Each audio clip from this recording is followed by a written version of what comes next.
السلام عليكم ورحمة الله وبركاته. الحمد لله رب العالمين والعاقبة للمتقين والصلاة والسلام على أشرف الأنبياء والمرسلين نبينا محمد وعلى آله وصحبه ومن تبعهم بإحسان إلى يوم الدين أما بعد.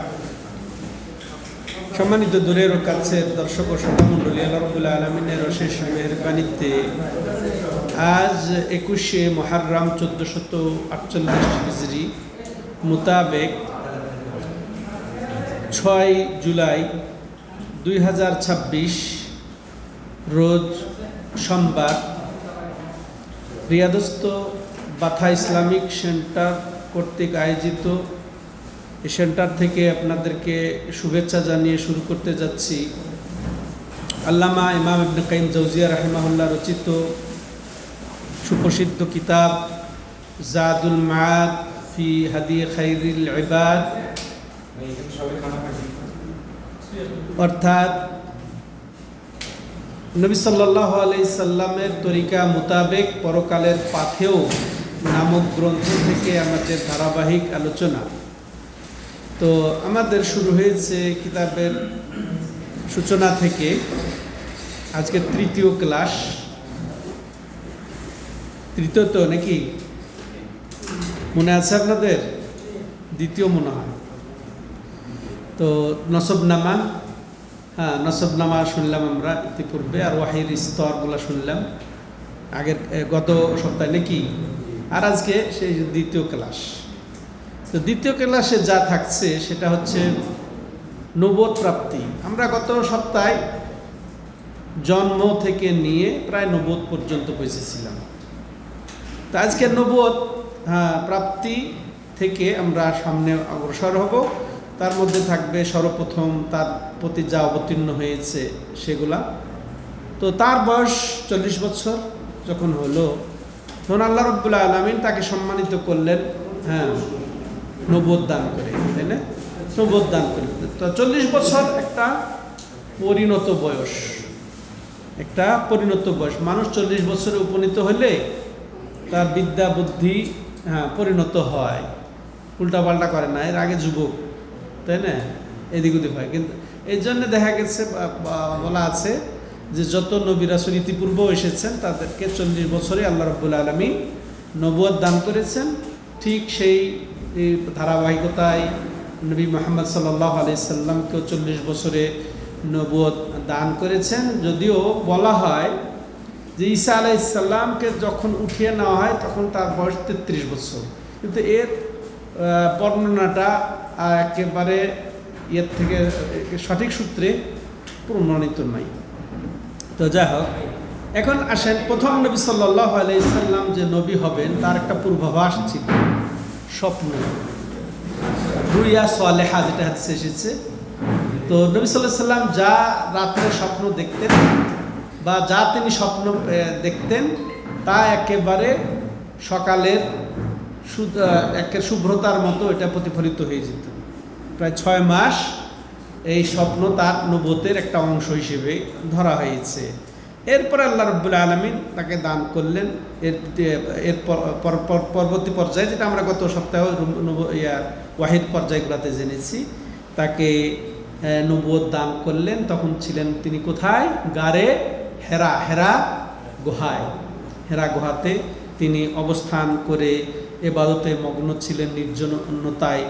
ওই সময় আল্লাহ রাব্বুল আলামিন প্রথম ওয়াহি, তাকে প্রথম সম্বোধন, প্রথম প্রত্যাদেশ তো করলেন, ইকরা বিসমি রাব্বিকাল্লাযী খালাক, সূরাতুল আলাকের এই আয়াত থেকে 5টি আয়াত দান করলেন।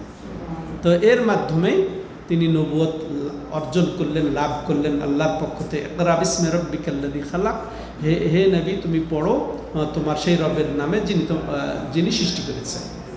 তো এটা লম্বা ঘটনা, নবুয়ত লাভের এই প্রথম ওয়াহি অবতীর্ণ। কাইফা বাদাল ওয়াহি, তো এটা সহিহ বুখারী সহ আরও প্রায় সব হাদিসে এসেছে যে তার ওয়াহি লাভের ঘটনা খুব মাশাআল্লাহ আশ্চর্যজনক ঘটনা, চমৎকার ঘটনা। তো ওই দিকে আমরা যাব না, আমরা মূলত তার সিরাত বর্ণনার দিকে অগ্রসর হতে যাচ্ছি। তো এই ছিল নবুয়ত লাভ তার 40 বছর বয়সে উপনীত হওয়ার পর। এবার আমরা শুনবো যে তার দাওয়াতের ধারে তিনি নবী হয়ে গেলেন। কেন আল্লাহ তাকে নবী বানালেন? যে দাওয়াত দেওয়ার জন্যে, আল্লাহর দিকে মানুষকে দাওয়াত দেওয়ার জন্য, তাওহীদের দাওয়াত দেওয়ার জন্য, শিরক থেকে মানুষকে সতর্ক করার জন্যে। তো এই দাওয়াত তিনি দাওয়াতের জন্য নির্দেশিকা পেয়ে গেলেন, নবী হয়ে গেলেন। তো তাহলে এই তিনি দাওয়াত পেলেন, পাওয়া মাত্রই কিন্তু একভাবে তার দাওয়াত শুরু হয়ে গেল না, পর্যায়ক্রমে স্টেপ বাই স্টেপ। নবী হওয়ার পরে কি হলো, এরপরে কি হলো, এরপরে কি হলো, সেটা কয়েকটা স্টেপে বিভক্ত। যেমন প্রথম তিনি নবী হলেন, নিজে সমৃদ্ধ হলেন, আল্লাহর পক্ষ থেকে ইলম অর্জন করলেন, আল্লাহর পক্ষ থেকে নির্দেশনা পেলেন, নির্দেশিকা পেলেন, হুকুম পেলেন, নিজে নবী হলেন। নিজ পর্যন্তই, তাহলে প্রথম স্টেপ হলো নিজ পর্যন্তই সীমাবদ্ধ থেকে থাকা। তো তিনি নবী হলেন, তিনি দাওয়াত পেলেন আল্লাহর পক্ষ থেকে, এটা। এরপরে তিনি দ্বিতীয় স্টেপে আবার আয়াত নাজিল হলো, ওয়ানজির আশিরাতাকাল আকরাবিন, যে তুমি তোমার নিকট আত্মীয়দেরকে দাওয়াত দাও, ভীতি প্রদর্শন করো, তাই না? তাহলে দ্বিতীয় স্টেপে তিনি তার নিকট আত্মীয় এবং বংশের লোকেরা, যারা আশপাশের বংশের লোকেরা, তাদেরকে তিনি দাওয়াত দিলেন, সতর্ক করলেন। তৃতীয় স্টেপ এর চেয়ে বেড়ে গেল কি, সেটা যে তার নিজের জাতি যত পুরা মক্কায় যারা ছিলেন, তার গোত্রীয় লোক, তাহলে আত্মস্বজন থেকে, বংশের লোক থেকে অতিক্রম করে পুরা বংশ, পুরা বংশ দাওয়াত দেওয়া শুরু করেছেন। চতুর্থ স্টেপে তার দাওয়াত হয়েছিল কিভাবে, যে এমন সব জাতিকে তিনি দাওয়াত দেওয়া, সতর্ক করা, যাদের কাছে ইতিপূর্বে কোনোই সতর্ককারী বা নবী আসেননি। তারা হলো সমগ্র আরব জাতি। তাহলে সমগ্র আরব জাতির মধ্যে তার দাওয়াতটা, তাহলে প্রথমে নিজ, তারপরে আত্মীয় স্বজন, এরপরে আর একটু বেড়ে যে পুরা বংশের, পুরা গোত্রের, পুরা জাতির, এরপরে এমন সব জাতি যারা মানে যাদের কাছে নবী আসে নাই, এর পুরা আরব ছড়িয়ে গেছে তার এই দাওয়াতটা। চতুর্থ স্তরে। এরপরে পঞ্চম স্তর, তার জামানা থেকে শুরু করে একের কিয়ামত কাল পর্যন্ত মানব জাতির মধ্যে যার কাছেই তার দাওয়াত পৌঁছেছে, তার প্রতি তার দাওয়াতটা সম্প্রসারিত আকারে থেকে গেছে কিয়ামত কাল পর্যন্ত। এটা 5টা স্তরে তার দাওয়াত, তারা মাশাআল্লাহ প্রচার হয়েছে, আলহামদুলিল্লাহ। এবার আমরা শুনবো, তিনি নবী হওয়ার পরেই কিন্তু প্রকাশ্যে দাওয়াত শুরু করতে পারে নাই পরিবেশের কারণে, তাই না? তো সব তো শত্রু হয়ে যাবে, তাই না? যখনই তাদের কাছে যিনি খুব আদরের ছিলেন, বিশ্বাসী ছিলেন, তিনি যখন দাওয়াত দিতে শুরু করলেন, কুলু লা ইলাহা ইল্লাল্লাহ তুফলিহু, তোমরা লা ইলাহা ইল্লাল্লাহ বলো, তাইলে সফল কাম হবে, দুনিয়া আখিরাতে সফলতা অর্জন করবে। কিন্তু যখনই এটা, তো তিনি এই জন্যে কী করেছেন, ওই স্টেপের আগে গোপনে গোপনে ব্যক্তিগত পর্যায়ে আপনদের মধ্যে, প্রথমে খালিদা রাদিয়াল্লাহু আনহা, তিনি প্রথম দাওয়াত প্রাপ্ত, তাই না? তারপরে আবু বকর বলেন, তারপরে মনে করেন যুবকদের মধ্যে আলী রাদিয়াল্লাহু তাআলা আনহু, এইভাবে ছড়িয়ে যায় তার দাওয়াতটা, কিন্তু গোপনে ছিল 3 বছরের দাওয়াত। এরপরে আল্লাহ রাব্বুল আলামিন তাকে আদেশ দিয়ে দিলেন, ফাসদা বিমা তুমার ওয়া আরিদ আনিল মুশরিকিন, হে নবী, আপনি যা আদিষ্ট হয়েছেন তা আপনি প্রকাশ্যে প্রচার শুরু করে দিন, আর মুশরিকদের থেকে আপনি মুখ ফিরিয়ে নিন। মুশরিকদের কি করেন, কি বলে, এগুলো থেকে আপনি নিজেকে গুটিয়ে নিন, ফিরে যান তাদের কাছ থেকে। কিন্তু যা আপনি আদিষ্ট হয়েছেন আপনার রবের পক্ষ থেকে, এটা প্রকাশ্যে দাওয়াত দেওয়া শুরু করে দিন। সূরাতুল হিজরে 94 নম্বর আয়াত এটি। তো আল্লাহ রাব্বুল আলামিনের হুকুমে তিনি প্রকাশ্যে দাওয়াত শুরু করে দিলেন এই আয়াত অবতীর্ণ হওয়ার পরে। এরপরে শুরু হলো যত বিরোধিতা। এরপরে তিনি একেবারে প্রকাশ্য শত্রু হয়ে গেলেন, তার সাথে প্রকাশ্য শত্রুতা শুরু করে দিল।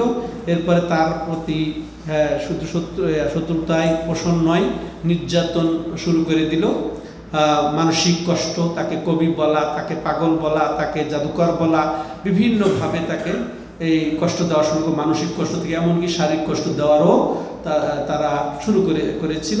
তার সাথে যে নতুন সাহাবা যারা হয়েছিলেন তাদেরকেও তারা যে নির্যাতনের মাত্রা বাড়িয়ে দিয়েছিল।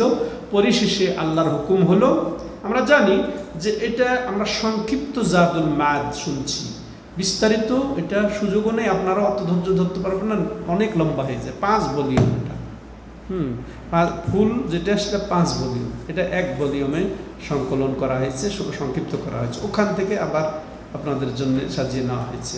তো সম্মানিত দর্শক শ্রোতা, যেটা বলছিলাম যে যখন এই নির্যাতনের তীব্রতা বেড়ে গেল তখন আল্লাহ রাব্বুল আলামিন আদেশ দিলেন হিজরত করে চলে যাওয়ার। কোথায়? আবিসিনিয়া, ইথিওপিয়া, হাবাসা, এগুলা সব নামে পরিচিত। তো এটা হাবশি আছে না অনেক, ইথিওপি এইটাই সেটা। তো তখন প্রসিদ্ধ ছিল সেই দেশের বাদশাহ নাজাশী। তো তিনি ন্যায়পরায়ণ ছিলেন, যদিও তিনি খ্রিস্টান ছিলেন কিন্তু ন্যায়পরায়ণ ছিলেন, তার ওখানে জুলুম হয় না, কারো প্রতি জুলুম হতে দেন না তিনি। তো সেই জন্যে নবী সাল্লাল্লাহু আলাইহি ওয়াসাল্লাম আল্লাহর হুকুমে সেখানে হিজরত করার জন্য সাহাবাদেরকে নির্দেশ দিলেন। তো 2 দফায় সাহাবাদের 2টি দল সেখানে যে আশ্রয় নেন সেই বাদশার কাছে। সেটা অনেক ঘটনা, সেখানে যে আবু সুফিয়ান যায় তাদেরকে ফেরত চান, এই নালিশ দেন বাদশাহ নাজাশীকে, লম্বা ঘটনা আমরা হাদিসে পাবেন, সেগুলা ওই আবিসিনিয়া হিজরতের কি হয়েছিল সব কিছু পাবেন। তো প্রথম দফায় 12 জন পুরুষ, 4 জন, এই 16 জন সেখানে হিজরত করে। এরপরে দ্বিতীয় দফায় আল্লাহর রাসূলের নির্দেশে সেখানে হিজরত হয় 83 জন পুরুষ আর 18 জন মহিলা নিয়ে। তো এই হিজরতের পর্ব। এরপরে আসেন আমরা এখন যেটা শুনবো সেটা হলো যে রাসূলুল্লাহ সাল্লাল্লাহু আলাইহি ওয়াসাল্লামের নাম। আমাদের আল্লাহ রাব্বুল আলামিন ওয়ালিল্লাহিল আসমাউল হুসনা ফাদউহু বিহা, যে আল্লাহর রয়েছে সুন্দর সুন্দর নাম, অতএব তোমরা এই নামের ওসিলায় তাকে ডাকো। আর আমরা কোন ওসিলায় করে ডাকি আল্লাহকে? ওই উনুক পীর সাহেবের, উনুক ওলির, তাই না, খাজা বাবা, গাউস কুতুবের ওসিলা দিয়ে আমরা ডাকি। আর আল্লাহ বলছেন আল্লাহর রয়েছে সুন্দর সুন্দর নাম, অনেক নাম, অসংখ্য নাম, এই নামের ওসিলাই ডাকো। তো আল্লাহ রাব্বুল আলামিন যেমন অসংখ্য নাম, রাসূলুল্লাহ সাল্লাল্লাহু আলাইহি ওয়াসাল্লামেরও অসংখ্য নাম, অনেক নাম রয়েছে। তো নাম আসলে এগুলার নাম নিছক নামই নয়, বরং তার যত গুণাবলী, ওই গুণাবলী কেন্দ্রিক তার বৈশিষ্ট্য, তার আদর্শ, এগুলা ভিত্তিক তার নাম এসে গেছে, তার উপাধি এসে গেছে। তো এটা অসংখ্য, অনেক। তার মধ্যে আমরা প্রধান প্রধান কিছু নাম, উপাধি, সেগুলা আমরা আজকে জানবো সময়ের দর্শক শ্রোতামণ্ডলী। তো আসলে নাম শুধু যে আমাদের একজন নাম কি জন্য রাখা হয়? তাকে চেনার জন্য, তাকে ডাকার জন্য। কিন্তু এটা শুধু রাসূলের ক্ষেত্রে এরকম ছিল না, বরং তার গুণাবলী কেন্দ্রিক নাম, তার মূল হচ্ছে গুণবাচক নাম। তো এগুলা এমন তার এই যে সে উদ্ভূত হয়েছে, তার নামগুলা মূলত তার সত্তার সাথে যেগুলা সম্পর্ক, গুণের, বৈশিষ্ট্যের, সেদিকে লক্ষ্য করে তার প্রশংসামূলক পরিপূর্ণতার বহিঃপ্রকাশ, এগুলাই ঘটেছে তার নাম এবং উপাধির মধ্যে। সম্মানিত দর্শক শ্রোতামণ্ডলী, আসেন তাহলে আমরা নাম সরাসরি শুরু করি। যে তার মধ্যে একটি নাম হলো মুহাম্মদ, তাই না? এটা সর্বাধিক প্রসিদ্ধ নাম। আর এর উৎপত্তি বা এর এসেছে এটা তাওরাতে, তাওরাতেই এর নামকরণ করা হয়েছে মুহাম্মদ, তাওরাতে নামকরণ হয়েছে। আর এই তাওরাত, এই যে মুহাম্মদ বলেন, আহমদ বলেন, এইসব নামের ব্যাখ্যা দিয়ে এই যে আমরা যে মহা লেখকের কিতাবটা আমরা এখানে আলোচনা শুনছি, তার লেখা একটা খুব গুরুত্বপূর্ণ বই আছে আরবিতে, জালাউল আফহাম ফি ফাদলিস সালাতি ওয়াস সালামি আলা খায়রিল আনাম। তার চমৎকার দেওয়ানো, তার বহুত গ্রন্থ আছে। তো এটা হচ্ছে যে তার নবী সাল্লাল্লাহু আলাইহি ওয়াসাল্লামের প্রতি সালাত ও সালাম, অর্থাৎ দুরুদ ও সালাম বলি আমরা না, দুরুদ ও সালাম, অর্থাৎ খায়রুল আনাম, সৃষ্টির সেরার প্রতি দুরুদ ও সালামের ফজিলতের ক্ষেত্রে একেবারে মানুষের চিন্তা চেতনাকে স্পষ্ট করে দেওয়া, ফুটিয়ে তোলা, এই বিষয়। তাহলে সেখানে এই নামগুলার বিস্তারিত ব্যাখ্যা আমরা পাবো আরবি কিতাব। এটা সম্ভবত বাংলা হয়েছে এরকম মনে হচ্ছে, আল্লাহু আলাম। ওই কিতাবের বিস্তৃত আছে। তো তাহলে তার প্রথম নাম হচ্ছে মুহাম্মদ। এই নামগুলোর আমরা এক নজরে শুনি, এরপরে আবার সংক্ষিপ্ত আকারে, এমনি তো সংক্ষিপ্ত, তার মধ্যে আবার সংক্ষিপ্ত আকারে তার নামের ব্যাখ্যাগুলা, তার নামের মর্মগুলা আমরা শুনবো। তার দ্বিতীয় নাম হচ্ছে আহমদ। এটিও সেই নাম যে নামে ঈসা মাসিহ আলাইহিস সালাম তার নামকরণ করেছিলেন। ইয়াতি মিন বাদ ইসমুহু আহমদ, যেটা কোরআনে উল্লেখ আছে, যে তো সেটা আমরা জানি। তো তার আগমনী বার্তা সেটা তাহলে তাওরাতেও ছিল। ঈসা আলাইহিস সালাম বলে গেছেন। তো তার মধ্যে অন্যতম নাম রয়েছে এগুলোর পরে মুতাওয়াক্কিল, হ্যাঁ, যেমন আল্লাহর উপরে ভরসাকারী। মাহি, হ্যাঁ, মানে কুফুর মিটিয়ে দেওয়া ব্যক্তি। হাশের, অর্থাৎ যিনি জমা করবেন, যার পায়ের নিচে মানুষ জমা হবে। আল আকেব, তো এগুলো তার খাস নাম। হ্যাঁ, আকেব মানে তিনি শেষ নবী, তারপরে মুকাফফা, এবং তিনি পদঙ্ক অনুসরণকারী পূর্ববর্তী নবীদের মুকাফফা, এই জন্য তিনি। তারপরে নবীউল মালহামা, যিনি সবচেয়ে যুদ্ধ বিগ্রহে পতিত হয়ে গেছিলেন, যা ইতিপূর্বের নবী রসুলগণ হয়নি, এই জন্য যুদ্ধ বিগ্রহের নবী হিসেবেও তিনি পরিচিত ছিলেন। তারপরে তার নাম আল ফাতেহ, বিজয়কারী, যার মাধ্যমে দরজা উন্মুক্ত হয়েছে ইসলামের। নবীউত তাওবা তার নাম, উপাধি, তো তওবার নবী, এবং তিনি হচ্ছেন আল আমিন, যিনি বিশ্বস্ত। তো এই মর্মে যেমন হাদিসে এসেছে, জুবাইর ইবনে মুতঈম রাদিয়াল্লাহু তাআলা আনহু বলছেন, সাম্মালানা রাসূলুল্লাহ সাল্লাল্লাহু আলাইহি ওয়াসাল্লাম নাফসাহু আসমা, যে রাসূলুল্লাহ সাল্লাল্লাহু আলাইহি ওয়াসাল্লাম আমাদের জন্য বেশ কিছু নাম প্রকাশ করেছেন। তিনি তার নিজের নামকরণ করে প্রকাশ করেছেন। তিনি বলেছেন, কে? রাসূলুল্লাহ সাল্লাম বলেছেন, আনা মুহাম্মাদুন ওয়া আনা আহমদ ওয়া আনাল মাহি আল্লাযী ইয়ামহুল্লাহু বিল কুফরা ওয়া আনাল হাশিরুল্লাযী ইয়াহশুরুন নাসু আলা কাদামাইয়া ওয়াল আকিবুল্লাযী লাইসা বাদাহু নবী। তিনি বলছেন যে জুবাইর ইবনে মুতঈম, যে আমাদের কাছে রাসূলুল্লাহ সাল্লাম তার বেশ কিছু নাম প্রকাশ করলেন, করে বলছেন যে আমি মুহাম্মদ, মুহাম্মদ মানে সবচেয়ে প্রশংসিত। তারপরে আমি আহমদ, সর্বাধিক প্রশংসাকারী। ওয়ানাল মাহিল্লাযী ইয়ামহুল্লাহু বিল কুফরা, আমি সেই মাহি যার আমার মাধ্যমে আল্লাহ কুফুরকে মিটিয়ে দিয়েছেন বা দেবেন। ওয়ানাল হাশির, আমি সেই ব্যক্তি যার আল্লাযী ইয়াহশুরুন নাসু আলা কাদামাইয়া, আমার পদ নিচে মানুষ সমবেত হবে। ওয়াল আকিবুল্লাযী লাইসা বাদাহু নবী, আর আমি সেই নবীদের পরিসমাপ্তকারী যার পরে কোনো নবী হবে না। এটা সহিহ বুখারীতে এসেছে, সহিহ মুসলিমে এসেছে। এরপরে আরও তার নাম, উপাধি, গুণবাচক নাম যেমন রয়েছে আশ-শাহিদ, আল মুবাশশির, আল বশীর, আল নদীর, আল কাসিম, আস সিরাজ, আল মুনির, সৈয়দু ওয়ালাদে আদম, সাহিবুল লিওয়াইল হামদ ওয়া মাকামুল মাহমুদ, আরও অনেক। তো শাহেদ, যিনি সাক্ষ্য, যে বা সাক্ষ্যদানকারী। মুবাশশির, যিনি সুসংবাদ দানকারী, কাদের জন্য? মুমিনদের জন্য। ওয়াল বশীর, একই প্রায় সমর্থবোধ করত। নদীর, কাফের মুশরিকদের জন্য ভয় প্রদর্শনকারী। তারপরে তিনি আল কাসেম, তিনি বন্টনকারী, বিভক্তকারী। আস সিরাজ, আল মুনির, যিনি আলোকবর্তিকা, যিনি আলোকিতকারী। সৈয়দ ওয়ালাদে আদম, যিনি হচ্ছেন আদম সন্তানের সৈয়দ নেতা। তো তারপরে তিনি সাহেবুল লিওয়াইল হামদ, পতাকার যিনি নেতা। তারপরে আবার মাকামুল মাহমুদ, সাহেব মাকামিল মাহমুদ, মাকামে মাহমুদ, হাউজ কাউসার, তার যিনি মাশাআল্লাহ অধিকারী আল্লাহর পক্ষ থেকে। সম্মানিত দর্শক শ্রোতা মণ্ডলী, এই তার অসংখ্য নাম, আরও অনেক আছে। যেমন একটা হাদিসে এসেছে যে আল্লাহর যেমন হাজারো নাম, তেমন রাসূলেরও নাম। এর অর্থ যে তার সিফত বা গুণবাচক নাম, এটা কোরআনে যত তার সিফত এগুলা বর্ণনা হয়েছে, কেউ কেউ এটা উল্লেখ করেছেন। সম্মানিত দর্শক শ্রোতা মণ্ডলী, এবার আসেন এই নামগুলার যেগুলো আমরা বললাম তার আরও সংক্ষেপ কিঞ্চিত আমরা ব্যাখ্যা শুনব। যে নাম মুহাম্মদ, যেমন তো এটা অর্থ হামদ, হা মিম দাল, হামেদা, আলহামদু, সেখান থেকে আলহামদু, সেখান থেকে মুহাম্মদ।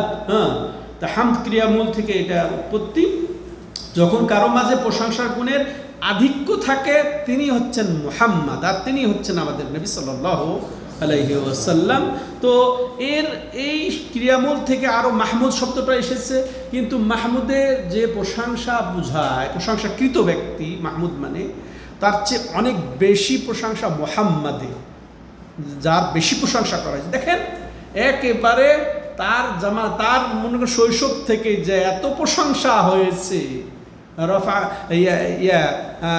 রফানা লাকা যিকরাক, তোমার নামের বুলন্দ করেছি আমি। হ্যাঁ, যে দেখেন মুয়াজ্জিন তার আজানে আশহাদু আন্না মুহাম্মদ রাসূলুল্লাহ বলেন, এই যে তার প্রতি দরুদ, এটি কি তার প্রশংসা। আল্লাহ রাব্বুল আলামিন তার প্রশংসা যেন করেন এর মাধ্যমে ফেরেশতাদের সামনে। এই যে তার এত প্রশংসা বাস্তবে হয়েছে, হচ্ছে, হবে, যার কোনো তুলনা আর নজির নেই, তুলনা এবং নজির নেই সেই মুহাম্মদ সাল্লাল্লাহু আলাইহি। এই মুহাম্মাদের অর্থ এটাই বোঝায় মানে দর্শক শ্রোতা মণ্ডলী, যা মাহমুদে বোঝায় না। এটার অবশ্য তাসদিদযুক্ত মুদাআফ, যেটা দ্বিত্ব, এই জন্য শব্দমালাও এর আধিক্যতায় বোঝায় মর্মটা। তার আমাদের আহমাদের অর্থ হচ্ছে এমন, যেটা এটারও ক্রিয়ামূল হচ্ছে হামিম দাল, হামদ, হ্যাঁ, হামাদ, হামেদা, এখান থেকে এসেছে। এর অর্থ তিনি সর্বাধিক প্রশংসাকারী। তিনি যেমন প্রশংসকৃত আল্লাহ থেকে শুরু করে ফেরেশতাদের এবং জিন ইনসানের, তার যেরকম প্রশংসা করা হয়েছে, ঠিক তিনি সবচেয়ে বেশি প্রশংসাকারী তার রবের। আর সেটাই বোঝানো হয়েছে কিসের, কোন শব্দে? আহমাদ শব্দ দ্বারা, যে সবচেয়ে বেশি। এটা ইসমে তাফজিল, হ্যাঁ, গ্রামারের যেটা ইয়েতে বলা হয় যে সবচেয়ে বেশি তিনি প্রশংসাকারী। আর এরপরে তার নাম আরও এসেছে আল মুতাওয়াক্কিল, আল মুতাওয়াক্কিল। যেমন হাদিসে এসেছে, সহিহ বুখারীতে এসেছে, আন আব্দুল্লাহ ইবনে আমরিন قال রাআইতু ফিত তাওরাতি সিফাতা নবী সাল্লাল্লাহু আলাইহি ওয়াসাল্লাম মুহাম্মাদুন রাসূলুল্লাহ আবদি ওয়া রাসূলি ওয়া সাম্মাইতুকা আল মুতাওয়াক্কিল লাইসা বিফাদ্দিন ওয়ালা গালিদিন ওয়ালা সাখাবিন বিল আসওয়াকি ওয়ালা ইয়াজজি বিসাইয়্যাতি সাইয়্যাতা বাল ইয়াফু ওয়া ইয়াসফাহ লা নুকবির ইলা আখির হাদিস। তো এখানে এই সাহাবী হলেন আব্দুল্লাহ ইবনে আমর। ইনি বলছেন যে আমি নিজে তাওরাতে পড়েছি, আমি নিজে তাওরাতে পড়েছি কি, যে আল্লাহ তাওরাতে লিখেছেন, তাওরাত আল্লাহর কালাম, তাই না? তো আল্লাহ নিজে তাওরাতে লিখেছেন কি, যে নবীর বর্ণনা, এইভাবে আল্লাহ নিজে তাওরাতে নবীর বর্ণনা দিয়েছেন। চিন্তা করেছেন? তো তিনি আল্লাহ বর্ণনা দিয়েছেন তাওরাত কি, মুহাম্মাদুন রাসূলুল্লাহ, মুহাম্মদ হচ্ছে আল্লাহর রাসূল, আবদি ওয়া রাসূলি, তিনি হচ্ছেন আমার বান্দা ও আমার রাসূল, সাম্মাইতুকা আল মুতাওয়াক্কিল, হ্যাঁ, আমি তোমার নাম রেখেছি মুতাওয়াক্কিল। মুতাওয়াক্কিল মানে আল্লাহরই উপরে ভরসাকারী, তাওয়াক্কুল থেকে মুতাওয়াক্কিল। তাহলে আল্লাহ রাসূলের নাম এখানে কি পেলাম? মুতাওয়াক্কিল। এরপরে বলছে লাইসা বিফাদ্দিন ওয়ালা গালিজিন, তিনি কোন কর্কশ ছিলেন না, তারপরে কঠোর ছিলেন না, তারপরে তিনি ওই বাজারে চিল্লাচিল্লি হইচইকারী ছিলেন না। তাহলে বাজারে হইচই করা এটা তাহলে ভালো স্বভাব না নাকি? মাছের বাজার পাইছেন, এটা বলা হয় না? তো তাহলে আসলে এটা উচিত না। তো আল্লাহ তার বর্ণনা দিচ্ছেন কি গুণের, যে এরকম তিনি ছিলেন না। তাহলে ওটা আমাদের হওয়া উচিত, তাই না? ভদ্র হওয়া উচিত। আমরা খালি ভদ্রতার দোহাই দেই, কিন্তু ভদ্রতা আমাদের মধ্যে আসলে কোথায়? তাহলে তারপরে তিনি খারাপের বদলা খারাপ দিয়ে নিতেন না, বুঝে আসছে? তাহলে খারাপের বদলা ভালো দিয়ে নিতেন। ঠিক আছে, আমাকে কেউ যদি একটা গালি দেয়, তাহলে ওর চেয়ে বড় গালিটা আমি দিই, এটা রাসূলের চরিত্র ছিল না। এটা আল্লাহ বর্ণনা দিচ্ছেন। বাল ইয়াফু ওয়া ইয়াসফাহু, বরং তিনি কি করতেন? ক্ষমা করে দেন, ধৈর্য ধরে দেন। এবং আল্লাহ বলছেন কি, ওয়ালান আকবেদাহু হাত্তা উকিমা বিহিল মিল্লাহ আল আউজা, হ্যাঁ, আমি ততক্ষণ পর্যন্ত তাকে মৃত্যু দিব না বা মারব না, যতক্ষণ পর্যন্ত তার দ্বারা আমি এই গুমরাহ পথভ্রষ্ট জাতিকে হেদায়েত না, সোজা না করব, হ্যাঁ, সিধা না, বেআই ইয়াকুলা, যতক্ষণ পর্যন্ত তারা লা ইলাহা ইল্লাল্লাহ না বলবে, এই সাক্ষ্য না দেবে, ততক্ষণ পর্যন্ত আমি তাকে মৃত্যু দেব না। ঠিকই মাশাআল্লাহ, উনি তাওহীদ পুরাটা মক্কা মদিনা একেবারে প্রতিষ্ঠা করার পরই আল্লাহ রাব্বুল আলামিন তাকে মৃত্যু দান করেছেন। পাচ্ছি কি না? সম্মানিত দর্শক শ্রোতা মণ্ডলী, এটা সহিহ বুখারীর 2125 নম্বর হাদিস। তো এই তাহলে মুতাওয়াক্কেল পেলাম। আর মুতাওয়াক্কেল মানে আল্লাহর উপরে কি অগাধ ভরসাকারী, সবচেয়ে বেশি হকদার। এই নামের হকদার প্রত্যেকটা যেটা বলা হচ্ছে, কিছু আছে খাস যেগুলো বললাম যে তিনি একমাত্র এই নামের উপযুক্ত, আর কেউ না। কিছু নাম আছে, কিছু গুণ আছে এমন যেগুলা একমাত্র তার জন্যই খাস। হ্যাঁ, যেমন হাসের, আকেব, মুকাফফা, এগুলা এগুলা তার জন্যই। তো এই তো তো তো যেটা যেটা যেটা বলছিলাম যে আল মুতাওয়াক্কিল তিনি সবচেয়ে বেশি এই নামের উপযুক্ত, এই জন্যে যে আল্লাহ রাব্বুল আলামিনের সবচেয়ে বেশি, আল্লাহর উপরে তিনি সবচেয়ে বেশি ভরসাকারী ছিলেন সৃষ্টির মধ্যে। তার সমকক্ষ কেউ হতে পারবে না, পারে নাই যে ভরসার দিক দিয়ে। তিনি ছিলেন আল মাহি। মাহির অর্থ হচ্ছে কুফুরকে মিটিয়ে দেওয়া। তো কিভাবে যে তিনি এমন তাকে আল্লাহ রাব্বুল আলামিন দিয়েছিলেন যে তার মাধ্যমে মক্কার কুফুর বিলুপ্ত হয়েছে, মক্কা বিজয় হয়েছে কিনা, কুফুরকে মিটিয়ে দিয়েছেন। সৃষ্টির জন্য কোনো ব্যক্তির মাধ্যমে কুফুরকে এতটা আর বিলুপ্তকারী পায়নি এই দুনিয়া। তো এটা হয়নি, যেটা নবী সাল্লাল্লাহু আলাইহি ওয়াসাল্লামের মাধ্যমে হয়েছে। তো তিনি ছিলেন হাসের। হাসের মানে একত্রিতকারী, যেটা তিনি নিজেই ব্যাখ্যা দিয়েছেন। হাসের অর্থ কি, যে সমস্ত মানুষ আমার পদাতলে একত্রিত হবে। তো সে কিয়ামতে, তাই না? তো লেওয়াল হামদ, তিনি হাউজে কাউসারে সমবেত হবে। তো সব মানুষ তার সমবেত হবে, তার পিছনে মানুষকে হাসরের ময়দানে একত্রিত করা হবে, যেন মনে হয় মানুষকে হাসরের মাঠে সমবেত করার উদ্দেশ্যেই তাকে পাঠানো হয়েছে। হ্যাঁ, ব্যাখ্যাকারী ওই যে ইমাম আমাদের লিখছেন। আল্লাহ আকেব মানে সর্বশেষ আগমনকারী। তিনি নবীর দিক দিয়ে সর্বশেষে তিনি এসেছেন। লা নবিয়া বাদি, তিনিও বলে গেছেন যে আমার পরে আর কোনো নবী হবে না। কিন্তু কাদিয়ানীরা কি দাবি করে? শিয়ারাও এই দাবি করে, তারা যে অপেক্ষায় আছে আর এক নবীর তারা। তো কিন্তু তারপরে আর কোনো নবী আসবেন না। এটা হলো আকেবের মর্মকথা। মুকাফফা যিনি পদঙ্ক অনুসারী, পূর্ব একেবারে আদম আলাইহিস সালাম থেকে ঈসা আলাইহিস সালাম পর্যন্ত সব নবীদের পদঙ্ক অনুসারী, এই জন্য তার হচ্ছে কি যে মুকাফফা। এরপরে নবী তাওবা, তিনি হচ্ছেন তওবাকারী, তওবার দরজাকে উন্মুক্তকারী। তার ওসিলাই পৃথিবীর অধিবাসীদের জন্য তওবার দরজা মুক্ত হয়েছে। তো তিনি এই জন্যে তার ওসিলাই যেহেতু মুক্ত হয়েছে, তিনি তো তওবার দরজা খুলেছেন। তো এই জন্য দেখা যাচ্ছে তিনি সবচেয়ে বেশি তওবাকারীও ছিলেন। তিনি এক হাদিসে এসেছে 70 বার, এক হাদিসে এসেছে 100 বার। হ্যাঁ, তো এই জন্য তিনি এইভাবে তওবা করতেন, সেটা আমাদের জন্য দোয়া হিসেবে রয়ে গেছে। আমরাও বলবো আল্লাহর কাছে, রব্বিক ফিরলি ওয়া তুব আলাইয়া ইন্নাকা আনতাত তাওয়াবুর রহিম।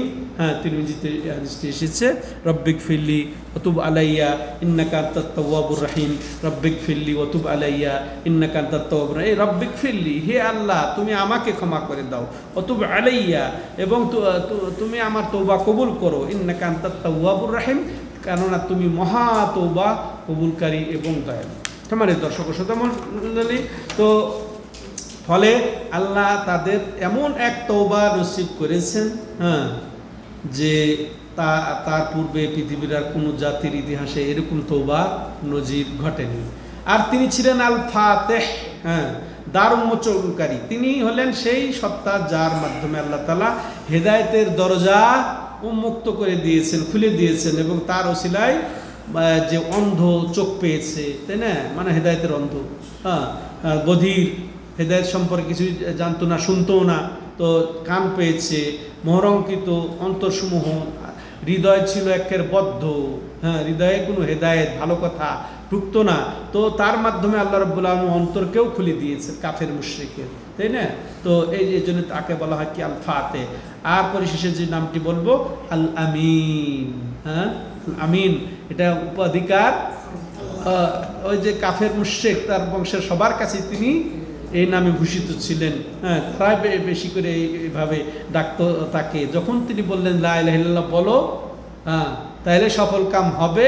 যখন তিনি সাফা পাহাড়ে তাদেরকে ডাকলেন যে তোমরা এক আল্লাহর ইবাদত করো, শিরক যে কুফরকে তো তোমরা অস্বীকার করো, তোমাদের মূর্তি পূজা ছেড়ে দাও। তখনই তো এটাই তারা বলেছিল আজাল আল আলিহাতা ইলাহান ওয়াহিদা ইন্না হাদা লাশাইউন উজাব। এই এসে কি এই বহু মাবুদকে বাদ দিয়ে এক মাবুদে পরিণত করতে চায়, এক আশ্চর্য ঘটনা। হ্যাঁ, তো এদের কাছে ছিলেন কি তিনি আল আমিন। তো তিনি আকাশবাসী এবং জমিনবাসী সবার কাছেই তিনি আল আমিন ছিলেন। হ্যাঁ, সবার কাছেই তিনি আল আমিন ছিলেন। তো এটা একটা সবচেয়ে বড় মাশা তার মর্যাদার বিষয়। সম্মানিত দর্শক ও শ্রোতামণ্ডলী, তো এটা সরাসরি তিনি শত্রুদের কাছ থেকেও পেয়েছিলেন। এই সেই নবীর তার পরিচয়মূলক কিছু নাম, গুণবাচক নাম আমরা শুনলাম। ইনশাআল্লাহ আগামী দার্সে আবার সামনে বাড়বো। তো এই আশাবাদ ব্যক্ত করে আজকে এখানেই শেষ করছি। আল্লাহ রাব্বুল আলামিন তৌফিক দান করেন এই নবীর যেন পূর্ণ আনুগত্য করার, তাকে পূর্ণ মহাব্বত করার, তার পূর্ণ সম্মান রক্ষা করার, তার পূর্ণ অনুসরণ বলতে তার সুন্নতের অনুসরণ, তার পূর্ণ মহাব্বত বলতে তার সুন্নতের মহাব্বত, তার সম্মানবোধ বলতে তার সুন্নতের সম্মানবোধ রক্ষা করার, তার নাম শুনে দরুদুস সালাম সালাতুস সালাম বেশি বেশি পড়ে নিজেকে ধন্য করার তৌফিক দান করেন। আদাহু সাল্লাল্লাহু আলা নবিনা মুহাম্মদ ওয়া আলা আলিহি ওয়া সাহবিহি আজমাইন। সুবহানাকাল্লাহুম্মা বিহামদিকা আশহাদু আল্লা ইলাহা ইল্লা আনতা আস্তাগফিরুকা ওয়া আতুবু ইলাইক।